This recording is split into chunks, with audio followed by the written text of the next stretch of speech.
Hmm?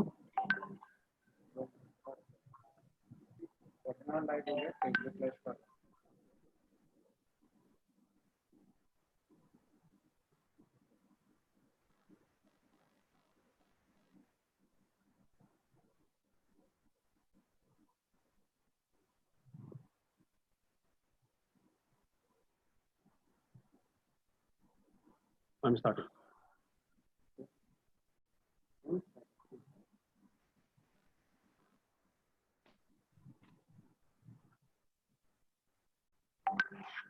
Okay, I think we're live now. So good afternoon, ladies and gentlemen. I'm Gautam Chaturvedi, and I welcome you to this second session in the Vision 2020 series by Pine Tree Pictures. Today, our subject is health industry challenges and respond to the pandemic COVID-19. We have a really eminent panel which is here to discuss this, to speak about it. But to begin, let me introduce the gentleman who is going to moderate this session, Tarun Mohanlal. Tarun Mohanlal is an experienced healthcare leader with over a decade's experience in engineering, analytics, and healthcare administration. Originally from India, Tarun has his Bachelor's of Science in Industrial Engineering from the Manipal University, Masters of Science in Industrial Engineering from Texas A&M University, College Station and Doctorate in System Science and Industrial Engineering with focus in healthcare from State University of New York. Currently, Tarun serves as the Chief Analytics and Solution Officer and Enterprise Vice President at Navicent Health, Georgia, USA. Tarun is in the midst of COVID-19, helping his organization in the capacity of Chief of Planning on the Incident Command Center by providing data-driven analysis. So over to you, Tarun. The introduction and organizing this webinar, Gautam. Good afternoon, everyone. Thank you for joining the session. As you're all aware, COVID-19 is caused by SARS-CoV-2, severe acute respiratory syndrome, coronavirus 2, that emerged in the city of Wuhan, China, late last year, and since caused a large-scale pandemic.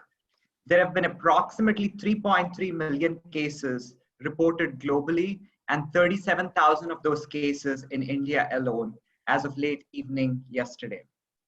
COVID-19, no doubt, is presenting unprecedented humanitarian and economic challenges for all of us.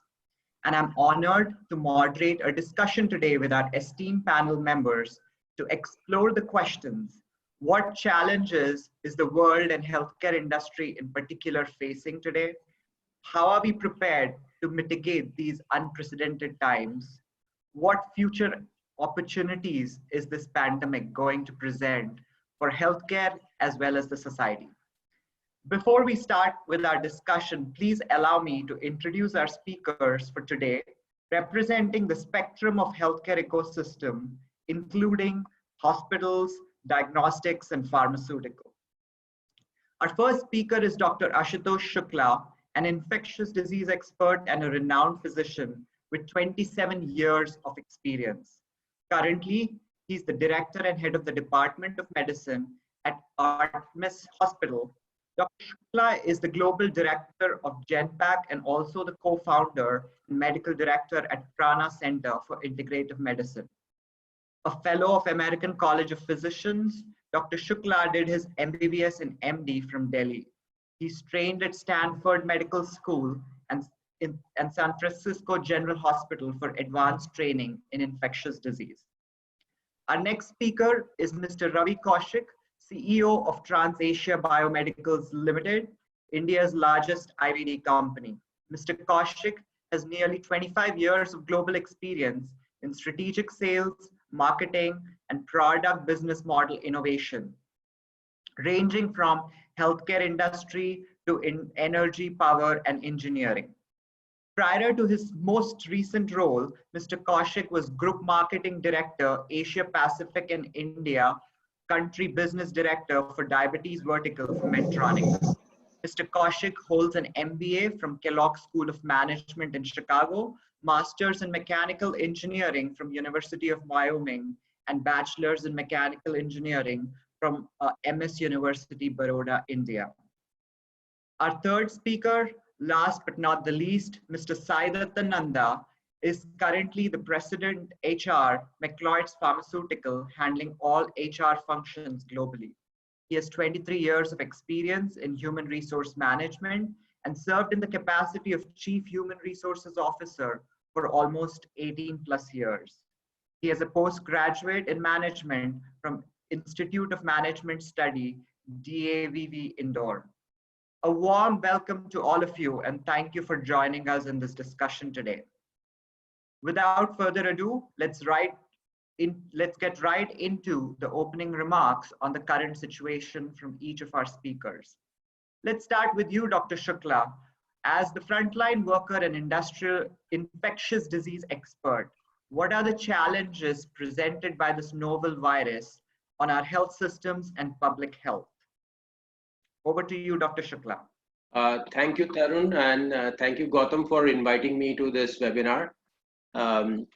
Yes, COVID-19 is posing a difficult challenge to the healthcare industry, and it's an ongoing marathon that we are fighting. To discuss this, I would break it up into three broad heads: the disease progression, the healthcare capacity, and how we are going to monitor the virus as to the holding the transmission. So, to understand this pandemic and to understand how the disease is progressing, it is important to have some parameters or indicators. So the commonest indicator which most epidemiologists and people all over the globe are using are the case doubling rate. So suppose, on a particular day, the number of cases are X, in how many days the cases get doubled. So the case doubling rate before the lockdown in India was 3.4 days, and now it is 11.5 days, whereas globally the average is about 20 days. So definitely it has helped to control the spread, but still we don't know the future.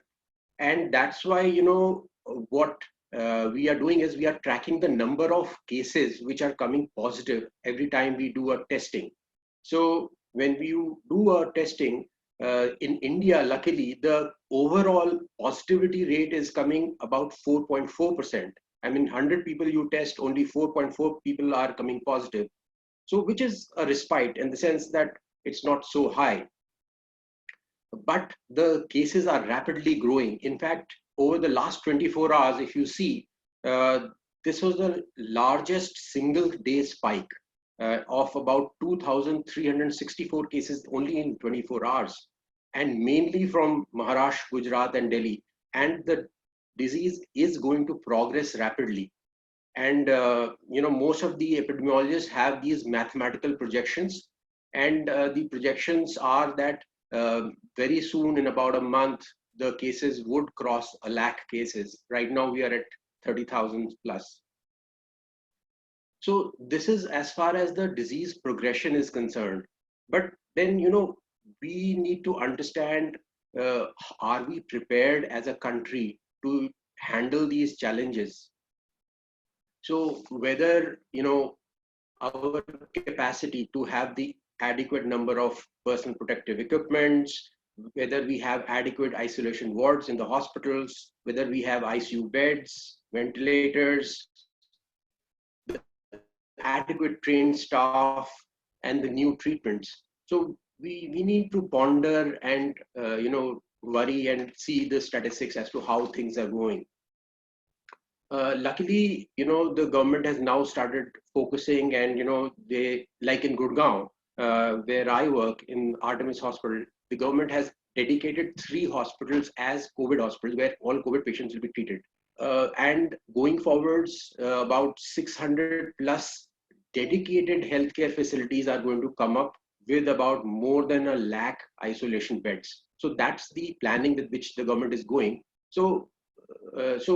But simultaneously, monitoring of the virus is critically important, because in any viral infection, it is 3 factors which count: the virus, the inoculum dose, the environment, and the host immunity. So contact tracing, isolation, tracking of people, these things are going to play a big role, plus adequate number of testing.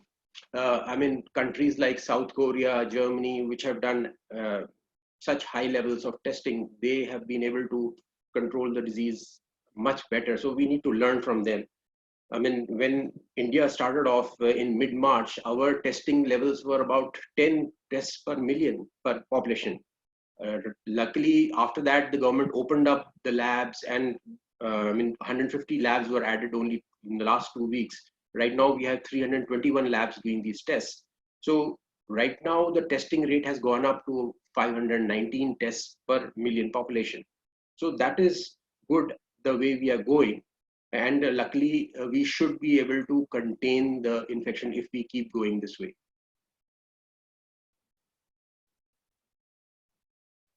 Thank you for that comprehensive response, Dr. Shukla. Kind of building on the last comment you made around testing and contact tracing, Mr. Ravi Kaushik, maybe let's move to you, and would love to hear your comments on some of the healthcare innovations and diagnostics to really tackle the COVID-19 issue at hand.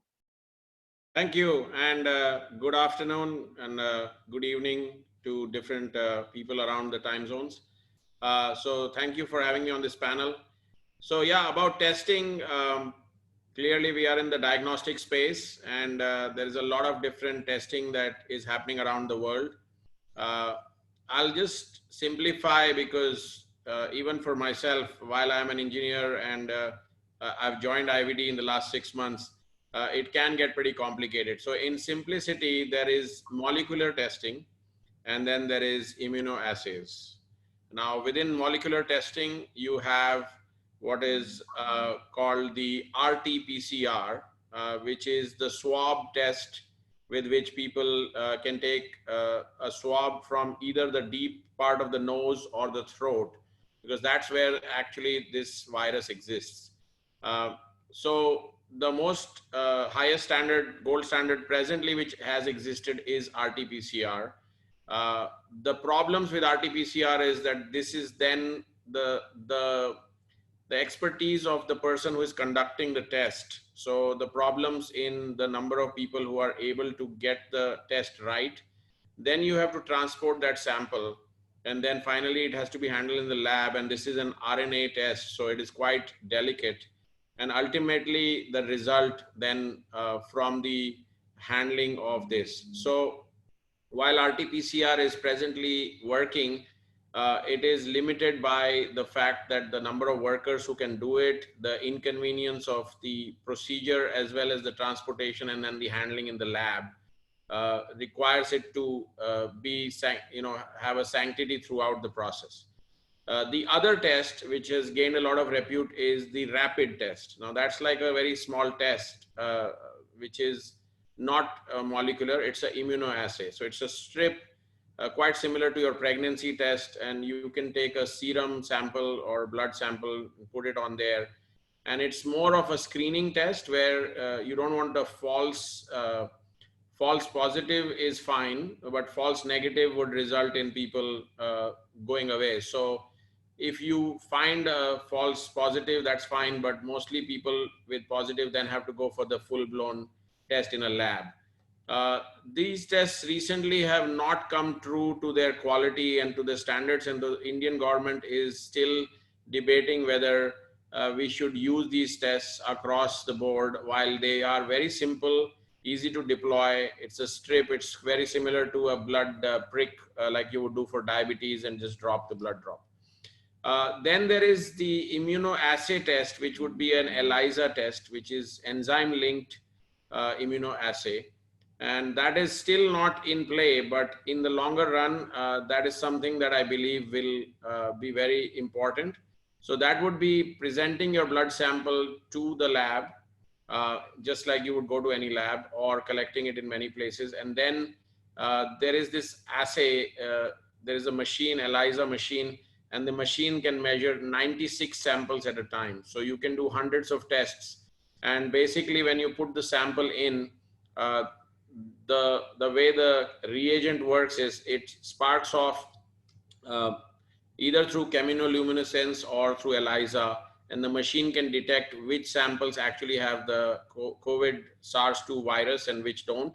And that would be a longer term serology test that is going to come. We at TransAsia have been trying to do all three tests. We already have launched the ELISA test. We have FDA approval and CE mark. In India, this is still going through the paperwork and the process. But like they're saying across, like the doctor also said, testing is the first part. And then what you do with the test is the next part. So I'll just quickly add to that is that what doctor was also saying is that 70% of the population is asymptomatic so far. So even for them, the test is important to know that I actually, though I did not have symptoms, I have developed the immunity, so I'm fine. So actually that's a good thing. And the remaining 30% population will have different varying levels of symptoms, and then very few will actually need full-blown treatment, and very few will then land into the hospital. So ultimately, everybody will get it, but testing will allow people to have the confidence to resume and get back to work. Doctor, if you have any more comments, I obviously spoke from a more technical and, but please add any clinical aspects that I might have missed. You are muted.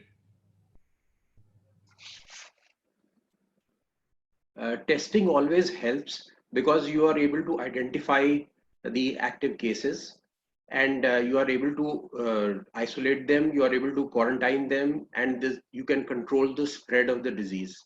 So rapid and intensive and aggressive testing is the need of the hour. Thank you. Yeah, thanks, Tarun. Tarun, you're mute. Yeah. Are you able to hear me? Yeah. Thank you for those insights on testing. We will certainly deliberate a little further on this as we progress on this discussion. Let's move to Mr. Sai Nanda.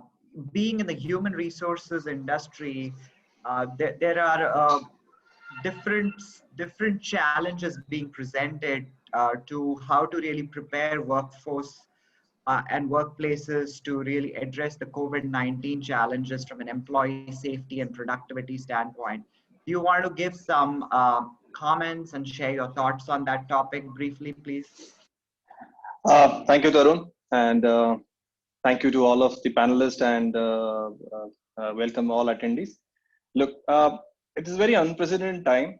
This COVID has, the pandemic has caught all of us totally unguarded. The scenario unfolded gradually. As doctors have said, we all required to really identify the pool of infected people. So to start initial phases, the total productivity was in loss because the administration, the total the microorganizations, everyone was trying to understand how to operate through the different guidelines and how to safeguard the people who are working, as well as how to ensure that this disease is not proliferating to different parts. Gradually it has come into place because government has done a great job of identifying the different zones. The testing has started coming up so that we are able to test people properly. The guideline how to work in the premises, ensuring the SOPs are operating correctly, where you are able to ask everyone to wear masks, the protective gears, social distancing. Practicing those has helped us till date. Fortunately, we didn't. Our productivity or manpower has come back to nearly 70% in most of the premises, and with that also, we till date we didn't have any kind of case. So to ensure that is continuously going to go forward, we require to practice the social distancing, practice the safety norms, and also work from home, which has emerged as a new area of deliberation. Means till date we were approaching the business, we were approaching the working styles in a different way. Nowadays, this problem has given everyone to think over and ponder over that, is it an opportunity? Maybe we can really look at the productivity in a different aspect. And to be surprised, that the head office staff, which was nearly 1,000 people, they are till date 100% productive, working from home also. So this time has given all of us to think different the way we were doing business previously. Thank you. Great. Thank you for that. Dr. Shukla, I really like the three categories that you described around disease progression, how do we really manage the virus and the infections, and then how do we really manage the spread. And you've spoken to this a little bit, but want to really get into some of the details around how do we really manage the infected individuals within the community. And there's a lot of data out there, as you have mentioned. There's a lot of modeling that's been done, and it is expected that at its peak, almost 50% of India's population would be infected, and then the virus would be ineffective. Even if this is true, assuming 5% patients will require ventilators, that would mean about 25 to 30 million ventilators. What are your thoughts on the ability for Indian healthcare to accommodate the increased surge in capacity? It would be helpful to understand not just from an infrastructure standpoint, meaning the bed availability like you described, how are we going to make the medical professionals available, especially to provide that critical care that is needed? And then also, taking that further into a controversial topic around really triaging the care to the patients that truly should be requiring it. Yeah, Tarun. So one thing we must understand that this particular disease, 85% of the cases recover. It's a viral illness like other viral illness. Unfortunately, we don't have an immunity against it because we've been exposed to this particular virus for the first time. So 85% of the cases, they recover. But people who are above 60 years of age, who have a comorbid illness like diabetes, lung disease, or maybe a cardiovascular disease like a past history of stroke or a heart attack, or those who are on immune suppressing drugs like steroids or anti-cancer drugs, these are the category of people who are at high risk of having problems, mortality, and more chances of serious infections and ICU admissions and requirement of ventilators. But so far, if you see the Indian data, the overall mortality in India is 3.3%, unlike UK and Belgium, where it is 15.7%. So that way, it's not such a bad situation. And like I said, the testing positivity rate is just about 4.4%. But at the same time, I must also point out that there are certain areas like, Mumbai, Ahmedabad, Pune, Agra, Kolkata, Delhi. These are the cities where I see a rapid jump in the number of cases over the next 1 month. And my guess is that in these areas, there will be a shortage of ICU beds and ventilators. Because India is such a large country, we need a segmented approach, because as right now the figures say that 8%, it's only about these 8 cities which contribute to majority of the infection cases, and 80% of the cases come from 8 states, and there are 250 districts across the country where there's no infection at all. So you need a segmented, strategized approach to intensify efforts only in these areas where you expect a sudden surge. But having said that, I don't see India will face that kind of a situation like in Italy or UK, where all the hospital beds were occupied with ICU patients and ventilators and all. Because the way things are going, I think it will be more of a public health problem, which needs control and mitigation of spread of infection. Why the mortality rate in India is low? There are various theories going around, probably our immunity, the climate, the BCG vaccine. But there's no proof why. But these are all conjectures. And because the mortality rate is low, that's why the requirement for ventilators will hopefully not be so high. But then we have to target and focus on these cities where the numbers are rising rapidly. There we need to be better prepared. Before the pandemic started in India, the census that we had was that India has about 1 lakh ICU beds, the entire country, and about 60 or 70,000 ventilators.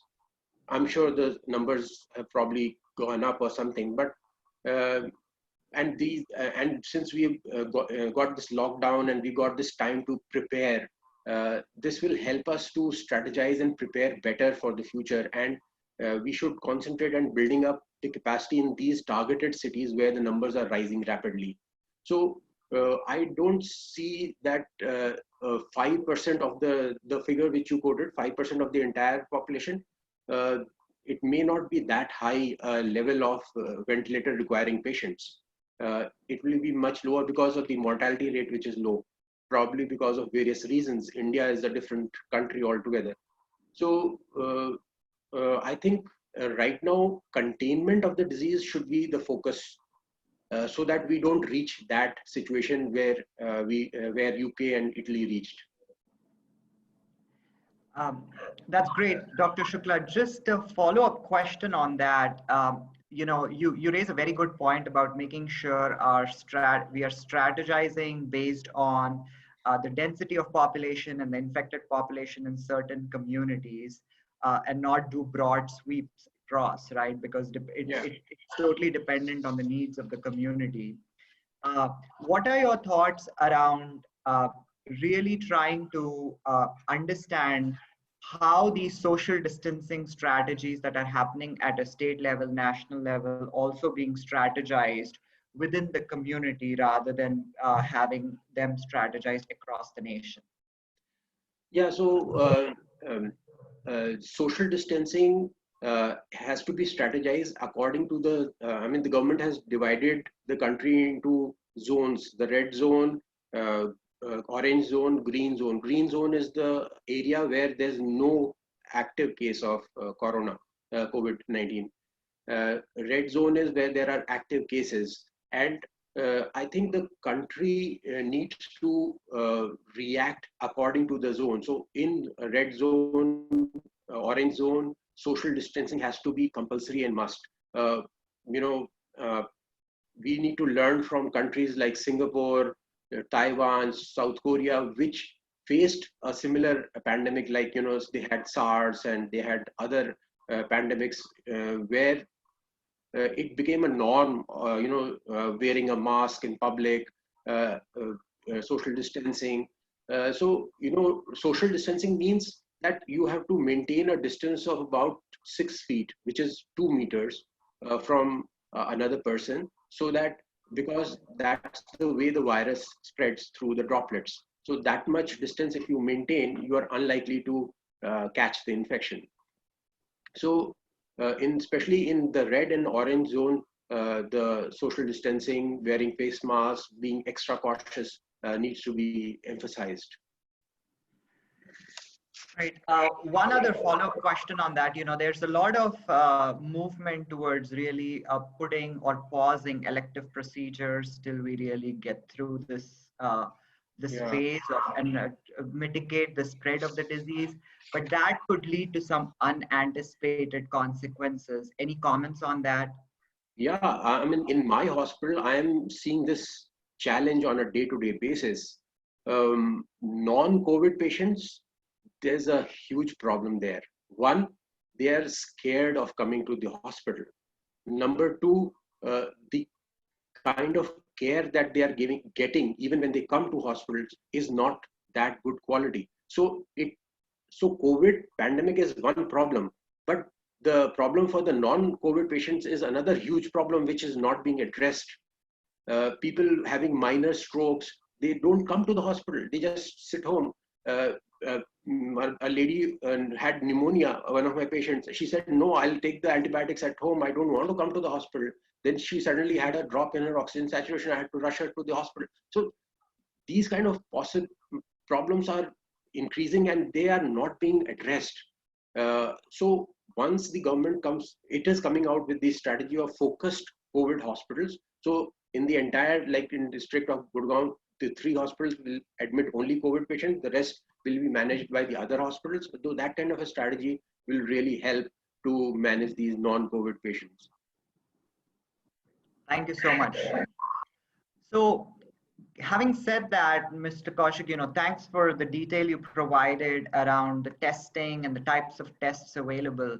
At least to me, it seems like testing capacity is a challenge that really needs to be addressed, and more so the rapid testing and testing for asymptomatic patients is going to be very critical.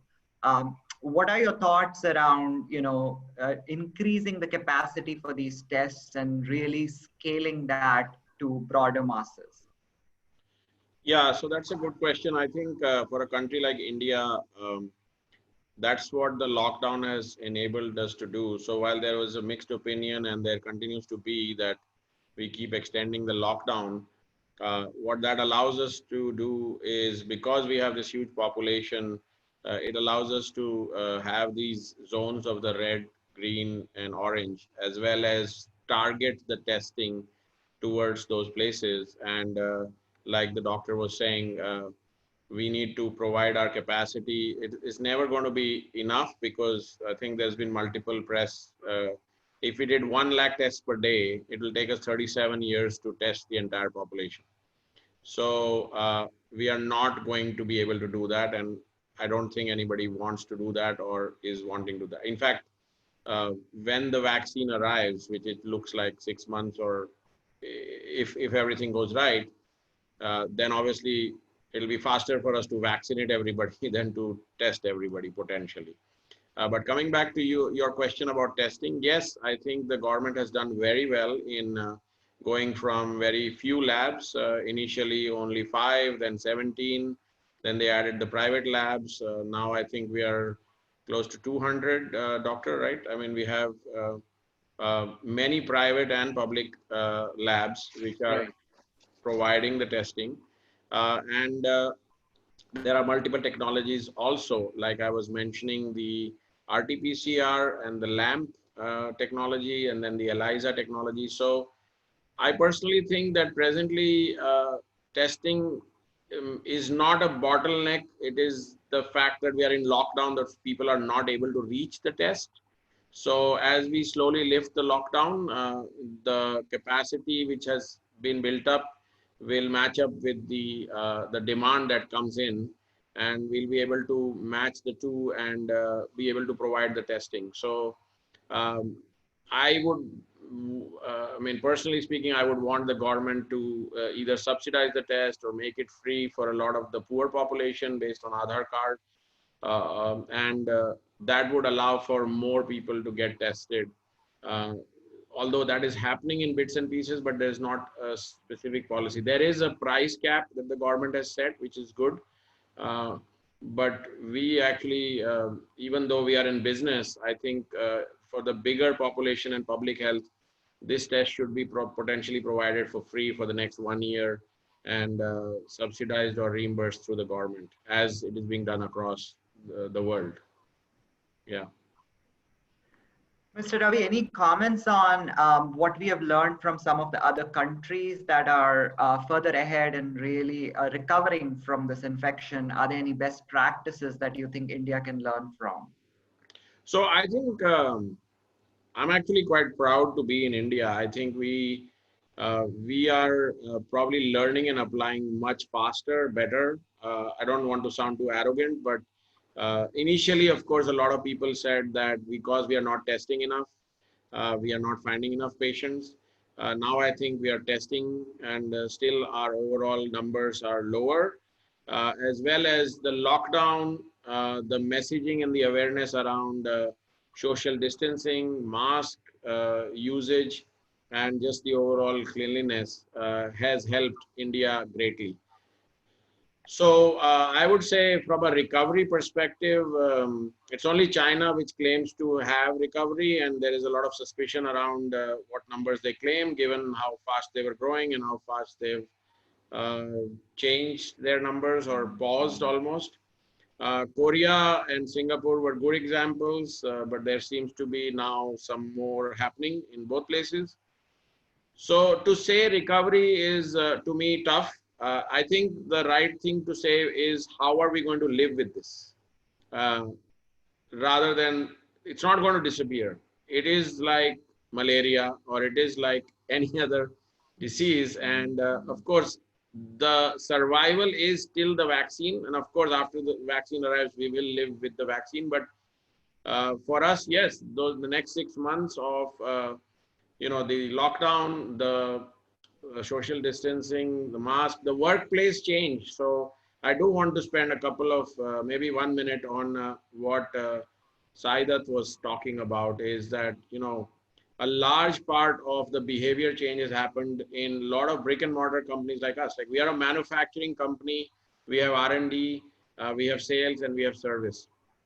So with the lockdown happening and we being in essential services, I was having the tough decision, being the leader here, of how to balance employee safety, which would, the left side of the brain would say, everybody should just stay at home and, just stay protected as was being talked about, versus the rational side, whatever the right or left side, talking about the need for us to still provide essential services. We are in diagnostic space, provide the reagents to the labs.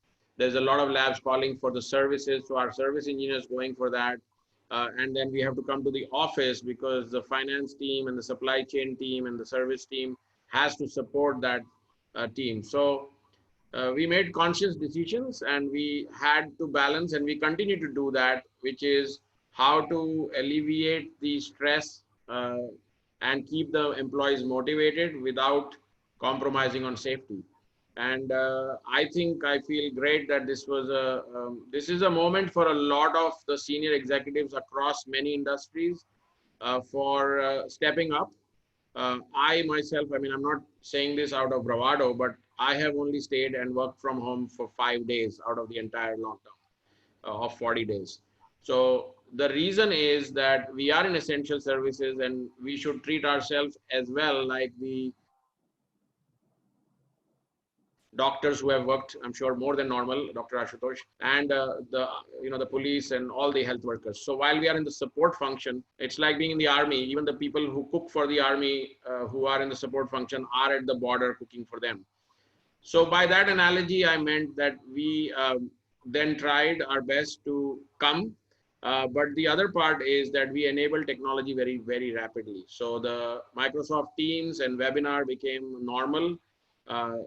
We had kickoff meeting for our annual kickoff. I'm very proud that we had 800 people in the kickoff for 2 full days. We actually had awards. We had people sharing their feelings. Some of the best reactions was that they were getting the award and recognition in front of their family while sitting at home. So while the 800 people attended a webinar, it's actually 3,200 people which watched or saw how TransAsia is working during such a time. So while initially it was seen with a lot of, oh, are we going to do a kickoff with 800 people? The reaction was super positive. So this is one behavior change. The other is just productivity, overall leveraging tools. There were some people who had desktops who were feeling out of the game, and we ran out of laptops. So they came initially in the first few days and took the desktop home, and they are working with that same office desktop at home. So these are the kind of small stories which tell you that when put to the task, humans actually do stand up, but you do need to push them.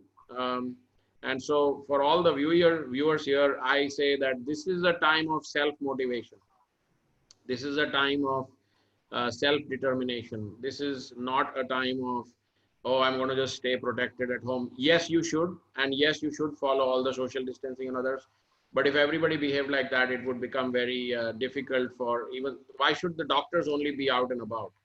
So I don't know what others feel, but I strongly feel that, and that's why openly sharing about this. Thank you for sharing those comments. And, I do want to emphasize on two things that you said or restate. It's it's around the fact when it comes to testing that you feel very comfortable that India is taking the right approach to this. And then also going back to what Dr. Shukla said around the fact that about 80 to 85% of these infected patients can be cured by medication itself. Um, Mr. Saidutta, being in the pharmaceutical industry, what is your comment on this? What medicines are at the forefront of authentication by WHO to really treat these patients? So the pharma industry and a lot of research units worldwide is working on identifying a treatment therapy for COVID. So initially we must have gone through the reports of the hydrochloroquine and chloroquine going to be a initial drug, and FDA issuing a positive note, and President of the United States talking hugely about it. And India was one of the forefront pharma hub which supplied goods to USA and worldwide on those two products. But recent studies have also shown that HCQ and chloroquine both are really not can be treating the total disease portfolio. Other research which is going on, one is vaccine for sure, but looking at vaccine, I don't share the positive thought that it is going to be in 6 months time going to get the vaccine.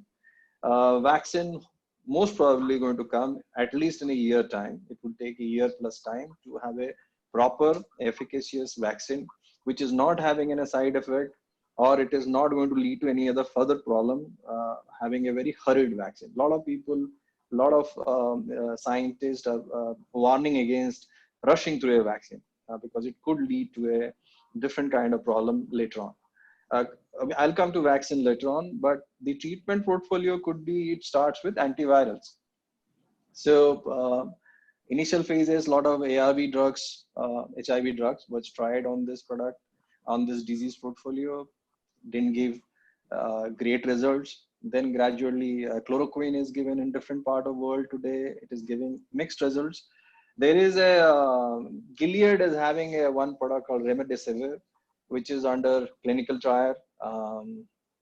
Initially, it was developed for Ebola, which is failed for Ebola, but they have done 3 clinical trials of small 3 batches. Out of that, the recent study is showing it is recovery of the patient with this product is showing quicker result. Means the period of 15 days of recovery is reduced to around 9 to 10 days.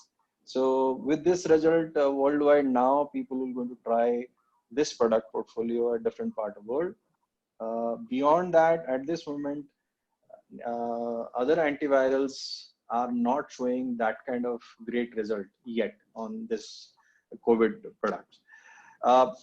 There are certain places monoclonal antibodies research is going on which one few biotechnology companies have identified monoclonal antibodies, which could give positive result on this similar disease portfolio. Then blood plasma therapy, which India has started working on. Some private and hospitals are already working on that. It is still giving few, the results are still not accepted as a treatment therapy, but people are still trying it out. And there's a mixed result also there. The plasma therapy also, that the plasma contain antibodies, so it can easily help the patient to recover. So many patients are recovered, but the data required to be collated so that it can become a treatment portfolio thoroughly. Few places, the stem cells research is going on, and then stem cell research, they believe that that can also lead to giving a treatment for this disease portfolio. Some people are talking about immunosuppressants also. So everyone is trying multiple therapy as on today. If you ask me, there is no proper treatment available. As a pharmaceutical organization, till the treatment, approved treatment is not there, those products already approved, we are ready to supply. Like HCQ per se, India is the largest manufacturer of HCQ today and globally. And whenever there was a requirement from a different part of the world, the HCQ is supplied from India. API as well as the formulations we have in India. Similar line, India is also the largest vaccine manufacturer worldwide. So whenever there is a vaccine which is going to be identified, I can assure you India could be one of the biggest manufacturing hub supplying this vaccine globally. That much we have the capabilities. As on today, vaccine, there are 82 products which is on preclinical phase and 7 vaccines which is on clinical phases. Few vaccines showing very positive results. Out of that, leading vaccine is from the Oxford organization, University of Oxford in England, which has gone into around the clinical trial phase, where around they say 80% of the vaccine, the clinical trial done, 80% of people are showing very positive results.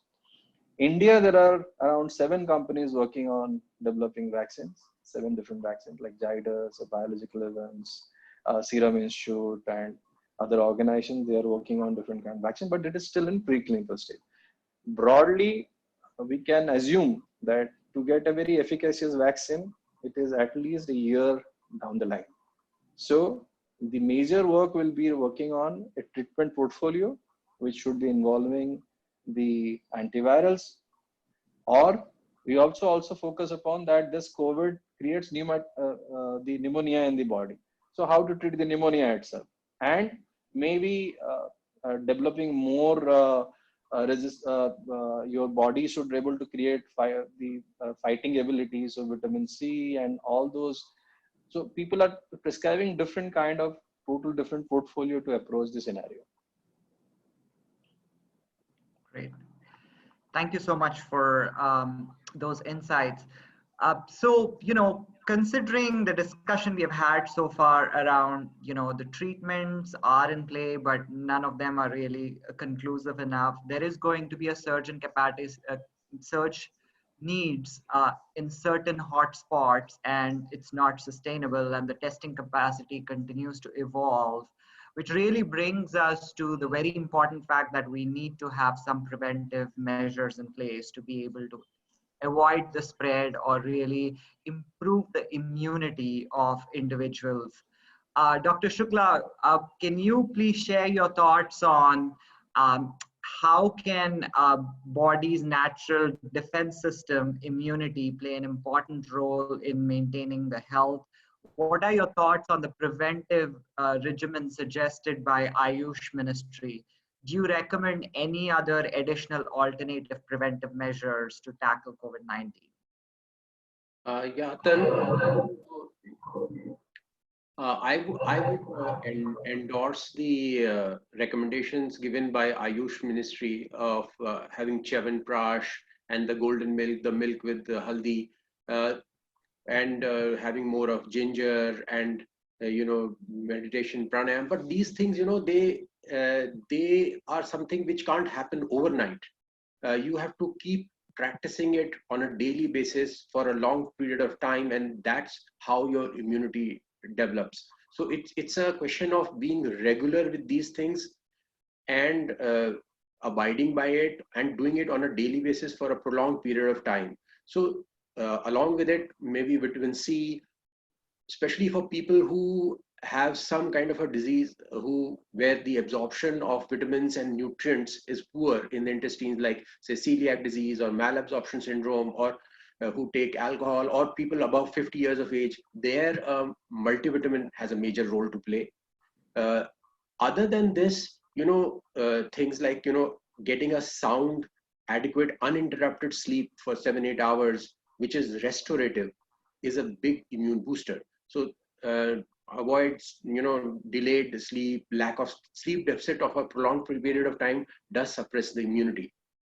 And of course, having a balanced, nutritious diet, mostly plant-based diet, and doing some form of regular exercise on a daily basis, at least 30 minutes of aerobic exercise 5 times a week, along with it some strength training twice a week, and some muscle strengthening things like yoga or tai chi or something like that, plus regular practice of meditation. All these things together, they enhance your immunity, and there's no other magic pill like overnight your immunity can boost. And of course, things like smoking, that impairs the capacity of the cilia. There are small little hair in the respiratory lining of our windpipe and all. So the movement of these cilia gets hampered in people who smoke. So their defense mechanisms are poor. So respiratory infections like flu, COVID are more in people who smoke cigarettes on a regular basis. Alcohol on a regular basis, if you take in more than required amounts, does suppress the immunity. So there are multiple reasons, and all have to be taken care of to lead a balanced life. And that's what we are trying to achieve at Prana Center for Integrative Medicine, where we are trying to integrate the conventional system with the complementary and alternative systems of medicine. Thank you. Thank you for that. Moving to Mr. Kaushik, you talked about this a little bit. Can you, talk about sustainability of this extended lockdown and the associated business impact it's going to have, and how are you going to continue to manage and balance the medical needs and the employee safety? Yeah, I think that's also a very relevant question, and a lot of people are very worried, and rightly so. There is a lot of news around. On the one hand, although comparison is tough, but being in the healthcare space at least allows us for a lot to do in our own little way. And that's what we are telling our employees. But every business is affected because the regular business of, like, for example, us in the in vitro diagnostic space, the number of labs which are open is probably less than half in the private space. And then the number of people going to a lab or a hospital, elective surgery, like similar to that. So it's going to be very painful. And relative to other industries, we are better, I think, being in pharma or in the healthcare industry, because if you compare with aviation or entertainment or some of these travel, they are really, really going to be badly hit. Now, having said that, I think there has been a lot of talk in the last few days, and there's a lot of stimulus being provided by the government for funding as well as driving so that we will have a recession. But the recession, how long and how big of an impact, basically we have to sustain through it and survive it and come out of it. So I think that in a kind of silver lining way, it was good it happened in the end of March. So people closed the year and we are still not seeing the financial effect. But it is only at the end of this first quarter, which is going to be badly affected, that we'll start seeing the effect. Now, the decisions are, we cannot be knee-jerk about it. So we have to decide on how to keep more people employed for longer while suffering through this downturn. So the decisions will have to be taking pain across the board rather than, I used to work for many multinationals before, so the layoff is the easiest scenario for them. But I think in India, people think differently, which is a good thing. It would be better if we thought about, we're still not doing that yet. So I'm not quoting for our company, but we thought about bonuses or raises or a reduction in salary for a few months. These are options that are available, and I know a lot of companies are thinking like that. But we all have to sustain the pain and have a job and come out of it rather than make more stronger decisions, because the supply chain and the economy and everything will only revive if people remain in play. If even all these migrant workers who have gone back, the worry is that will they actually come back to Delhi and Mumbai and other places because there was a lot of the economy dependent on them. So the answer to your question is that we will have to make decisions in a cohesive manner, some painful. We will also have to go deep into our own pockets to keep cash flow cash flow going. Profit is clearly not the key here. Sustainability is. There has been a few different companies who are thinking creatively, like Saidutta was saying, maybe, have work from home as a norm and maybe reduce some cost of the office, although it's not going to be directly proportional. Similarly, look at future hiring and expansion versus presently just coming back to the same state that you were in pre-COVID situation. So those are the decisions we have to take. Yeah. All right, thank you.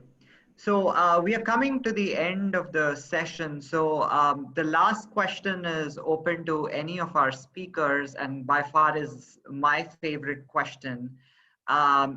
So, you know, every adversity comes with some silver lining. And I truly believe that pandemics are no exception. What visionary changes do you think COVID-19 is going to bring to healthcare industry and society in general? Dr. Ashutosh, do you want to go first? Because most of us, hello, am I audible? Yeah. Yes. So because most of us are right now in a lockdown phase, and we are not eating out, not going out. That's why the prevalence of other infectious disease has gone down in the hospital. In the hospital where I work, in the last 1.5 months, we've seen far less number of heart attacks, far less number of other infectious diseases. Maybe because people are close to the family, they realize the importance of personal well-being. They're more focused. So all these things are going to help in a big way, and we as a country are more focused on our overall, because yoga, meditation and all have been part of our culture. So that needs to be enhanced, and we know the importance, we realize how it's going to help. So all these things are going to change the world, and maybe the world is going to now look at India and how we come out of this crisis. Great.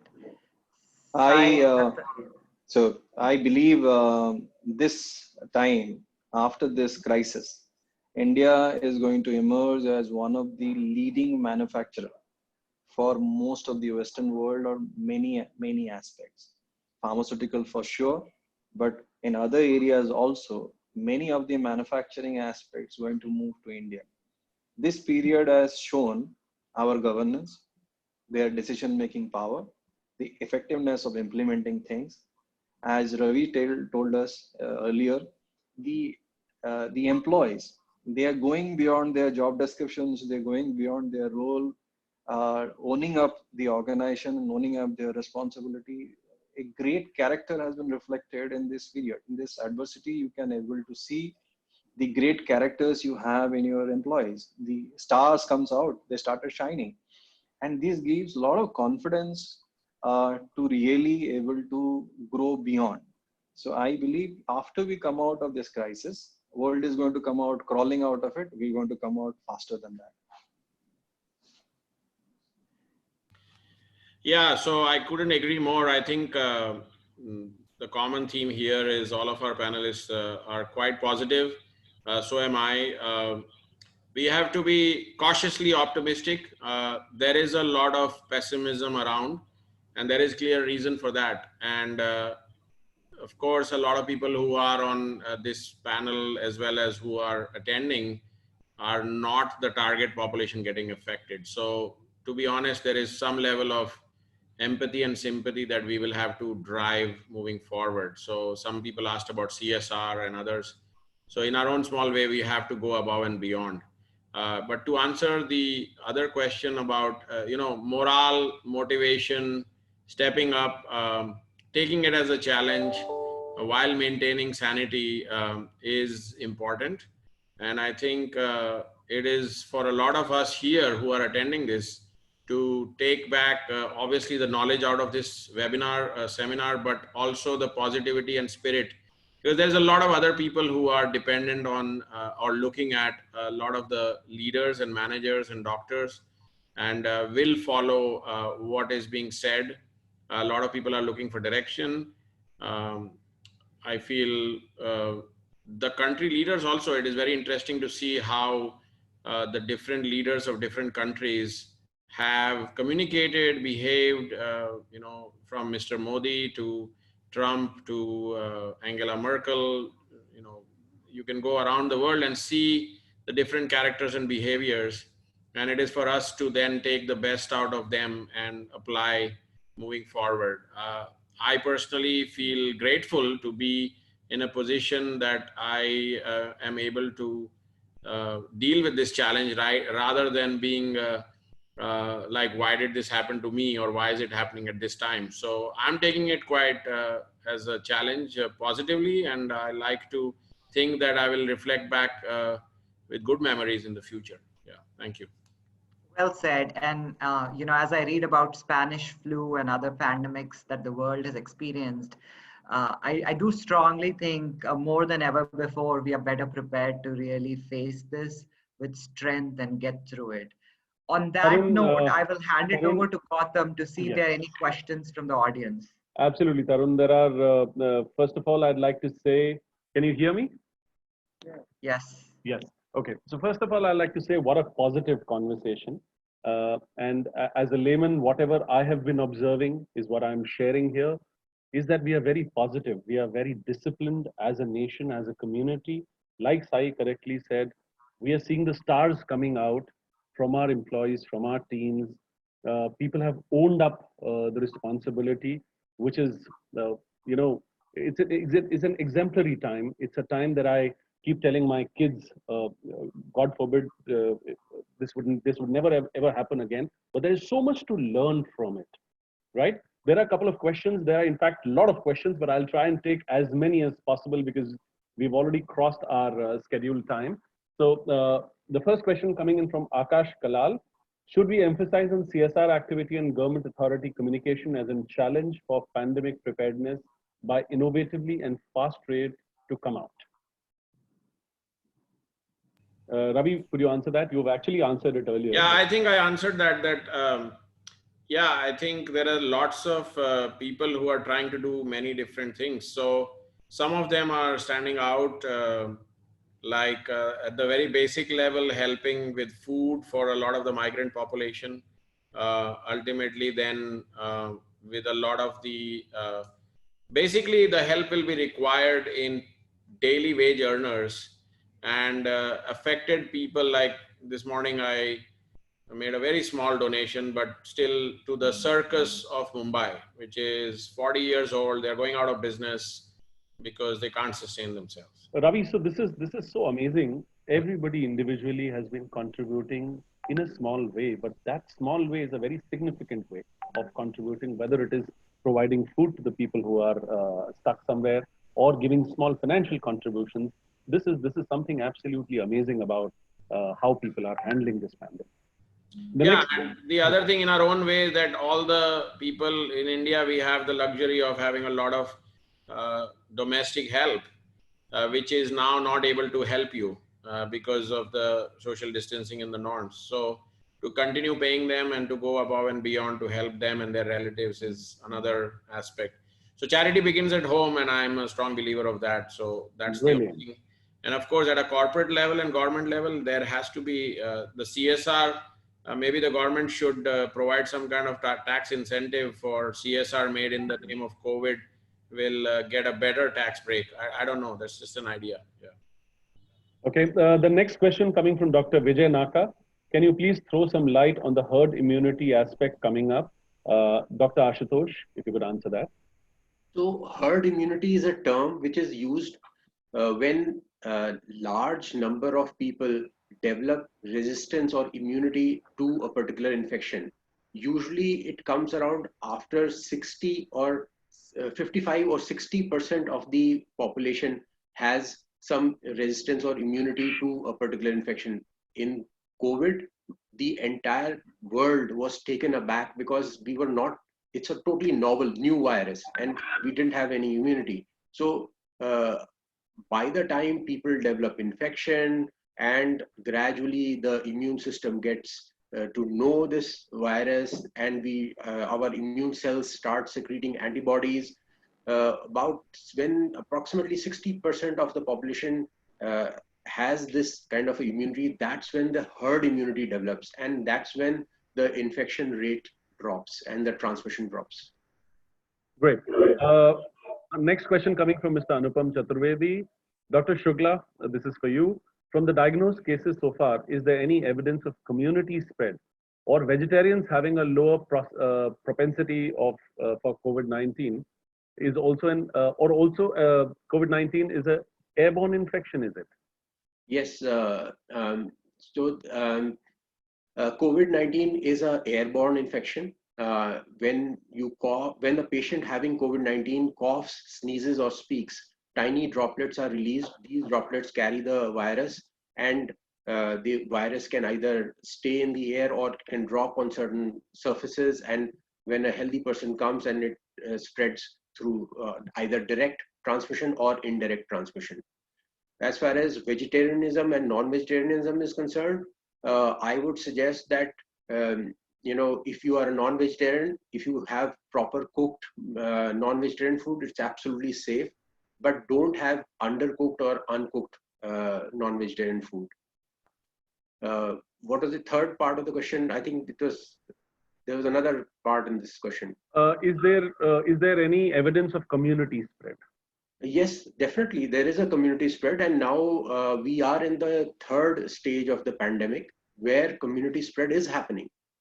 And we have to be careful, because that's the reason why social distancing, face masks, washing your hands, these things take immense importance. Perfect. Sai, this is the next question is for you. Mr. Piyush Das has asked this question. We see China aggressively using online platforms, app-based solutions to address certain patients' concerns, including self-diagnosis, etc. Any comments on the Arogya Setu app, or do we have any other digital platform which is coming up that you're aware of? At this moment, Arogya Setu is the government prescribed app. This app has, whatever I have started using it, I can tell you it has improved drastically in this last few days of launching. And they are continuously improving it to give a lot of proper and concerned informations and highlights of your local areas, and as well as many instructions which is required to be followed continuous basis. Whatever the updates you are required to have from different bodies, you are getting in that app. And as an organization, we have implemented this at every location. Any employees coming into our premises are mandatory required to have Arogya Setu in their mobiles, and it is helping. So I don't know any other platform which is still available to give details, but as it is a government prescribed app, I'll certainly like to request everyone to use that only. Thank you, Sai. This is the next question coming from Francois, if I've pronounced the name right. If you would be hired as experts by government in Europe, example Belgium, France, Italy, or UK, to advise them what they should undertake to improve the situation in their respective countries, with the objective to find the right balance between safety of the population and mitigation mitigating the economic impact, what would be the key message to these governments? Ravi, could you answer that, please? Yeah. Hi, Francois. Francois is an old friend of mine from Francois. Sorry, Francois. Yeah. I was not good at pronouncing it. Yeah. So, Francois, I think there is mixed opinion, but I do think that Europe has done very well. Partially because the social distancing already existed. In fact, one of the things I was telling my wife is that India will probably become more European or American, because our concept of private space did not exist at all. So this may change behavior. But there are clearly places in Europe like bars and clubs and movie theaters and shopping where you cannot avoid the social distancing. So I don't think that many countries, especially the Norwegian countries, did not go into severe lockdown. They just relied on the population to follow the rules, which is one way to doing that. With a smaller population and somebody who actually follows the rules, I think it works. Although there is mixed opinion now of what happened in Sweden. So for us, lockdown so far has worked. So I don't know, maybe you guys should have a partial lockdown of places which are going to have this accumulation of people. I don't know whether that is possible or that is something that can happen. From a work from home and technology perspective, you guys are already doing that. So I think, again, something that you could continue. But a lot of the manufacturing or spaces which require multiple people gathering, we are going to follow the norms from Monday, that 33% of the population can work. There needs to be 6 feet of social distancing. Mask is mandatory if you are talking to somebody, and washing your hands. So those are the basic things that we would advise from India. Yeah. Thank you, Ravi. I'm taking the last question now. In fact, there are two people who have asked the similar question. So there's a question from Prabal Das Gupta. It is perhaps early to ask this question, but my question is, do you feel that rains in June, if the figures don't come out, will be the factor that would be we should be worried about? Similar question being asked by Subhashish Day. There is a talk of a second peak and rise during monsoon. How are we expecting the second peak, and how true is the monsoon risk? Dr. Shukla, could you answer that, please? As far as the climate conditions and the temperatures are concerned, the H1N1 flu virus was sensitive to temperatures, and it doesn't propagate so much in hot weathers, and it dies out. But this particular coronavirus is more resistant to heat. And like what has been seen in the MERS and the SARS epidemic caused by the similar virus, the scientists have said that, it needs a higher temperature to be killed. So I don't see a downward trend in this coming summer month. But yes, after it subsides, there is a possibility of a second surge. But how and when it will happen, only time will tell. It's anybody's guess. Thank you, Doctor. Thank you so much. So Tarun, back to you to wind up the session. Thank you so much, everyone. This was a great discussion. I can tell you from my role within my organization here in the US, we have been battling similar challenges, and we provide data to really have these meaningful conversations to come up with an approach to really address this pandemic that's upon us. I really appreciated the positivity that the group had to share, and I have no doubt we are going to come out of this strong. So thank you again, everyone, for joining, and thanks, Gautam, for organizing this session. Thank you very much. Thank you to Ashutosh, Ravi, Sai, and a special thanks to you, Tarun. So for everybody, he's sitting in Georgia, US. The time now is around 4:30 in the morning. Oh. He has been up the whole night, and I love the enthusiasm with which everybody has participated. Thank you. Yeah. Thank you. Thank you, everybody. Thank you to all the attendees. Namaskar from India. Yes. Thank you. Thank you to all the attendees. I'd like to tell you that on 9th of May, we are coming with our third session, which will be on emotional well-being, anxiety management, and lifestyle changes in the times of COVID-19. Please be there. And thank you once again for such a lovely session. Take care. Bye-bye. Take care. Bye-bye.